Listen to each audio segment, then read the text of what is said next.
नदी किनारे दो अमीर गरीब सहेली की पहली सालगिरह ड्रेस।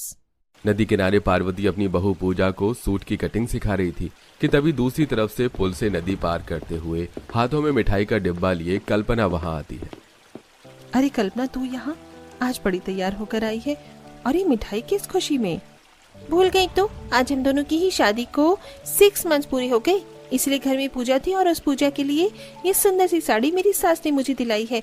पूरी 2 लाख की है, फेमस डिजाइनर से बनवाई है। क्या बात है, जब 6 मंथ एनिवर्सरी पर तूने इतनी अच्छी ड्रेस पहनी है तो शादी की सालगिरह पर क्या ही पहनेगी? सही कहा, पर तेरी सालगिरह तो ऐसी ही फीकी जाएगी इन गरीबों वाले कपड़ों में। कल्पना पार्वती के सामने ही पूजा की इंसल्ट करके मिठाई देकर एक बार फिर पुल पार करते हुए नदी की दूसरी तरफ चली जाती है। ये देख पार्वती को बिल्कुल भी अच्छा नहीं लगता। इसी तरह कुछ दिन बीत जाते हैं और एक दिन नदी के पास बैठकर पूजा काजल और पार्वती के साथ ड्राइंग फाइल में कुछ ड्रेस के स्केच बना रही थी। भाभी, आपने तो बहुत अच्छी ड्रेस डिजाइन करी है। डिजाइन तो अच्छी लग रही है, पर बहू तू ये देख, फिर इन दोनों का कुछ मिलाकर ड्रेस बनाना। भाभी, मुझे तो ये ड्रेस बहुत अच्छी लग रही है।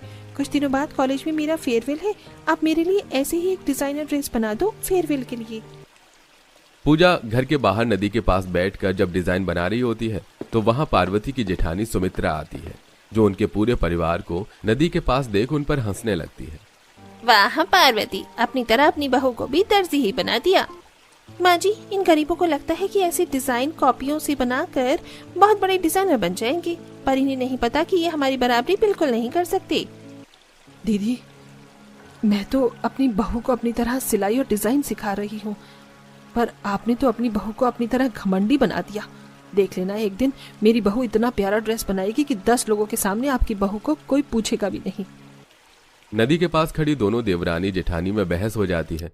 कुछ देर में वो दोनों अपने अपने घर चली जाती हैं, तो वहीं पूजा अपने कमरे में बड़े ही प्यार से अपने खाली समय में बैठकर अपनी डिजाइन की हुई काजल के लिए फेयरवेल ड्रेस तैयार करती है, जिसे काजल पहनती है। भाभी, आपने ये ड्रेस बिल्कुल वैसी बनाई है जैसा डिजाइन किया गया था। देखो ये ड्रेस मुझ पर कितनी अच्छी लग रही है। बहू, कपड़े डिजाइन करने में तूने तो मुझे भी पीछे छोड़ दिया। आज मेरी बेटी पूरे कॉलेज में छा जाएगी।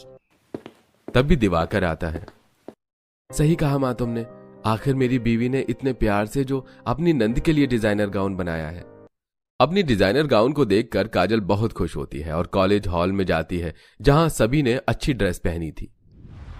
सच में ये ड्रेस तेरी भाभी ने बनाया है? तेरी भाभी कोई बहुत बड़ी डिजाइनर है क्या? कितनी प्यारी ड्रेस है तेरी। मेरी भाभी कोई बड़ी डिजाइनर नहीं है, मेरी माँ ने भाभी को सिलाई सिखाया है, पर मेरी भाभी तो डिजाइनर की तरह कपड़े बनाने लगी। कॉलेज में अपनी तारीफ सुनकर काजल बहुत खुश होती है और घर जाकर सारी बात घर वालों को बताती है। इसी तरह कुछ दिन बीत जाते हैं और ऐसे ही एक दिन जब अमीर सास बहू लिविंग हॉल में बैठकर टीवी देख रही थी तो अमित आता है। माँ, कल्पना, आप सबके लिए एक बहुत बड़ी खुशखबरी है, मेरा प्रमोशन हो चुका है। ये तो बहुत अच्छी बात है। माँ जी, घर में एक छोटी सी पार्टी तो बनती है और इस पार्टी में मैं बहुत अच्छी ड्रेस पहनूंगी। नेकी और पूछ तेरे लिए सबसे अच्छी ड्रेस लेंगे और अपनी देवरानी को इतना जलाऊंगी कि वो अपनी औकात में रहेगी और कभी मुझसे बहस नहीं करेगी। वहीं गरीब परिवार में सास बहू खाना खाते हुए बातें करती हैं। माँ जी, कुछ ही दिन बाद दिवाकर जी का जन्मदिन है। मैं सोच रही हूँ कि क्यों ना इस बार मैं एक छोटी सी पार्टी रखूं और घर के बाहर ही अपने हाथों से हम डेकोरेशन करेंगे। दिवाकर जी के कपड़े मैं बनाऊंगी और अपने और आपके भी। हाँ बहू, क्यों नहीं, वैसे भी तूने इतना अच्छे अच्छे डिजाइन बना रखे हैं, वो ड्रेस बनाने का मौका भी तो मिलना चाहिए तुझे। अगले दिन सुमित्रा अपनी बहू के बेटे के साथ शोरूम जाती है और बहू के लिए एक अच्छी ड्रेस लेती है और बेटे के लिए कोट पैंट। बहू, तेरी पसंद सच में बहुत अच्छी है। अगर अब कुछ नहीं रहता है तो क्या हम घर चले? वहीं अपने कमरे में पूजा अपने पति के कपड़े सिल रही थी और पास बैठी पूजा से बोलती है। काजल, कल ही दिवाकर जी का जन्मदिन है, तो तुम एक काम करो, कुछ फूल, बैलून और रिबन ले आओ। हम कल अपने हाथों से घर के बाहर डेकोरेशन करेंगे, जब तक मैं तुम्हारे भैया के लिए कोट पैंट बना लेती हूँ। पूजा के कहने पर काजल बाहर के सारे सामान लेकर आ जाती है और रात भर जाग कर पूजा अपनी सास के साथ सभी के लिए ड्रेस बनाकर तैयार कर देती है। अगले दिन सुमित्रा और पार्वती नदी किनारे दोनों ही घर के बाहर पार्टी रखती हैं, जहां अमीर साइड काफी मेहमान आते हैं। तभी सुमित्रा बहू के साथ पुल पार करती हुई आती है। माफ करना पार्वती, मैं अपने भतीजे का जन्मदिन ही भूल गई। बेटा अगर आज मेरे घर में पार्टी ना होती तो जरूर रुकती। वैसे मैं ये तो जानती थी कि तुम लोग गरीब हो, महंगे कपड़े अफोर्ड नहीं कर सकते, पर मैं ये नहीं जानती थी कि तुम इतने कंजूस हो जाओगे कि खुद से इतने घटिया कपड़े बनाकर पहनोगे। ताई जी, जो कपड़े आपको नॉर्मल लग रहे हैं मेरे लिए वो नॉर्मल नहीं है और मैं खुश हूँ। माँ, पूजा, काजल, चलो केक काटने का समय हो गया है। अरे बहन, क्यों हर समय अपनी गरीब देवरानी को नीचे दिखाने में लगी रहती हो? बेचारों ने अपने घर में एक छोटी सी पार्टी रखी है, घर के बाहर उन्हें उनकी पार्टी एंजॉय करने दो। वैसे प्रमोशन बेटी का हुआ है, चमक तुम्हारी बहू रही है, तो तुम अपनी पार्टी पर फोकस करो। माँ जी, आंटी बिल्कुल सही कह रही हैं, वो हमारी बराबरी करना चाहते हैं पर कभी कर नहीं पाएंगे। कल्पना अपनी सास के साथ चली जाती है और नदी किनारे दोनों परिवार अपनी अपनी पार्टी एंजॉय करते हैं। इसी तरह समय गुजरता है और आए दिन सुमित्रा कभी खुद आकर तो कभी किसी बहाने से पार्वती को अपने घर बुलाकर उनकी इंसल्ट करती है। ऐसे ही एक दिन, बहू तू अभी तक नदी के पास बैठकर सिलाई कर रही है? माँ जी, अगले हफ्ते हमारी फर्स्ट एनिवर्सरी आ रही है, तो मैंने सोचा कि इस बार मैं पिछली बार की तरह गलती ना करूं। मैं नहीं चाहती कि ताई जी और कल्पना सभी मेहमानों के सामने इस बार हमारी फिर से इंसल्ट करें। पूजा अपनी सास से बात कर ही रही होती है कि तभी वहां पुल पार करते हुए कल्पना अपनी सास के साथ आती है और उसकी बातें सुनकर जोर जोर से हंसने लगती है। पूजा, तुम्हारा सपना सपना ही रह जाएगा, क्योंकि तुम हमारी बराबरी कभी नहीं कर सकती। तुम कितनी भी अच्छी ड्रेस क्यों ना बना लो, पर मुझसे अच्छी ड्रेस नहीं बन सकती।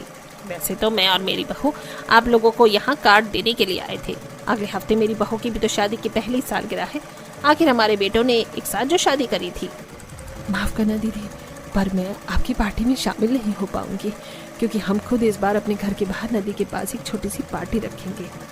देवरानी जी, कौन सा हमारा घर दूर है? नदी के दूसरी तरफ मेरा ही घर है और मैं भी अपने घर के बाहर ही पार्टी अरेंज कर रही हूँ, तो दूर से ही देख लेना हमारी खुशी, कपड़े और पार्टी। एक बार फिर सुमित्रा और कल्पना पूजा और उसके परिवार को नीचा दिखाकर वहां से नदी पार करके चले जाते हैं।